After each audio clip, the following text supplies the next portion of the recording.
Brought to you by NBC bearing, भारताची पहिली bearing उत्पादक।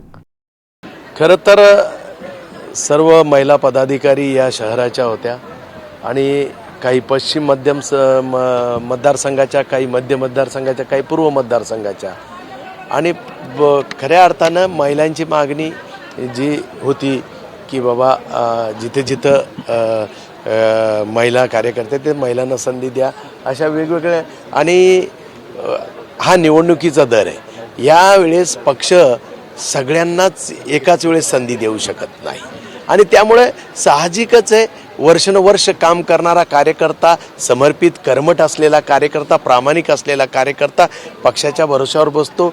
लोकप्रतिनिधीची 10 वर्षानंतर त्यांना संधी मिळाली, त्यामुळे हा खऱ्या अर्थानं कार्यकर्त्याची स्पर्धा वाढली आणि त्याच्यामुळं सर्व कार्यकर्त्याला पक्ष एकाच वेळेस संधी नाही देऊ शकत आणि त्यामुळे येणाऱ्या काळात आजही सरकार आहे, विविध जागेवर सर्व कार्यकर्त्याचा सन्मान केला जाईल आणि त्या पद्धतीनं कार्यकर्त्याला समजवलं आणि निश्चितपणे ऐकलं। आता बऱ्याच जणांना वाटतं खेनेकरांचं काय, तर हा 38 वर्ष झाले या पक्षाचा मी काम करतो, मी वार्डाचा अध्यक्षापासून मी काम करतो, त्यामुळे 38 वर्षामध्ये 20 वर्ष नगरसेवक राहिलेला व्यक्ती आहे। निश्चितपणे कार्यकर्त्याला माझ्या संघर्षाचं माहिती आहे, मी किती संघर्ष करून या पक्षामध्ये संघटन वाढवलं आणि त्यामुळं कार्यकर्ता माझ्या शब्दाला मान देतो। निश्चितपणे पक्ष ला शेवटी पालकत्व म्हणून माझ्याकडे नेहमी भूमिका राहिलेली आहे आणि त्या भूमिकेतून मी या सर्व कार्यकर्त्याला समजवण्याचं काम केलं। उपोषणातून त्यांनी माघार घेतली का? हो, उपोषणातून माघार घेतली का? त्या नाराज होऊन बसल्या होत्या। उपोषण असं काही नव्हतं, त्यांना कोणीतरी बोलणारं पाहिजे असतं, पालकत्व म्हणून मी आलो पक्षाकडनं आणि निश्चितपणे त्यांनी सगळ्यांनी माघार घेतली। माध्यमांशी बोलणार होते?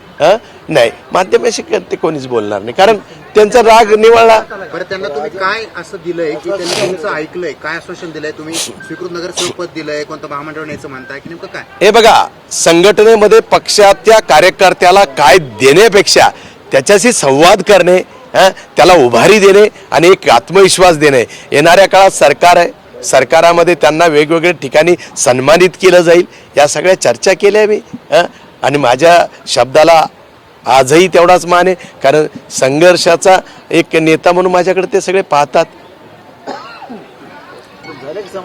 सगळ्यांचं समाधान झालं आणि ते असे काही हे नाही, ते हार्डकोर कार्यकर्ता आहे।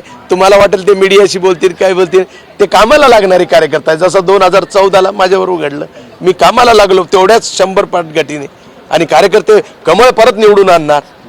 ही जर कार्यकर्ते जर चुकीचे असते तर इतर पक्षाकडे दिसली असती इलेक्शनच्याच पहिले तिकीट घ्यायला, पण ही कार्यकर्ते कर्मठ आहे, समर्पित आहे आणि त्यामुळे त्या कार्यकर्त्याचा हा घरातील नाराजीचा संबंध आहे।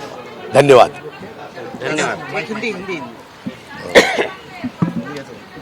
जो महिला यहाँ पर बैठी थी, आपसे बीजेपी से नाराज थी, क्या कहेंगे? क्या सही तो ये आपस में का मामला था, महिलाओं को सभी बार एक साथ सभी को संधि चुनाव की दिया जा सकती नहीं पार्टी की तरफ से, इसीलिए कई महिला के ऊपर समर्पित कार्यकर्ता है, कर्मठ कार्यकर्ता है, सालों साल केसेस आंग पे लिए हुए कार्यकर्ता है। इसके लिए उनको उनका हक बनता है, उनको लगता है हमारे ऊपर अन्याय हुआ है, उनको संवाद साधने वाला, उनको समझाने वाला पालकत्व चाहिए। वो पालकत्व मैंने किया है और वो राजी हो गए। किस बात को लेकर राजी हुए? वो उनको साथ संवाद किया, संगठन का काम करने की भूमिका समझाया, संगठन का सिद्धांत समझाया और निश्चित स्वरूप से वो कार्यकर्ता है, कर्मठ कार्यकर्ता है, इसलिए वो समझाने में, सिर्फ बोलने में समझ जाते हैं। ठीक है।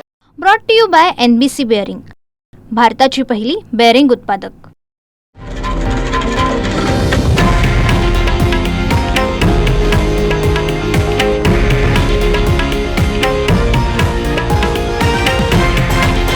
हे आहे देशातील नंबर 1 न्यूज नेटवर्क आणि आपण पाहत आहात TV9 मराठी, एकमेव।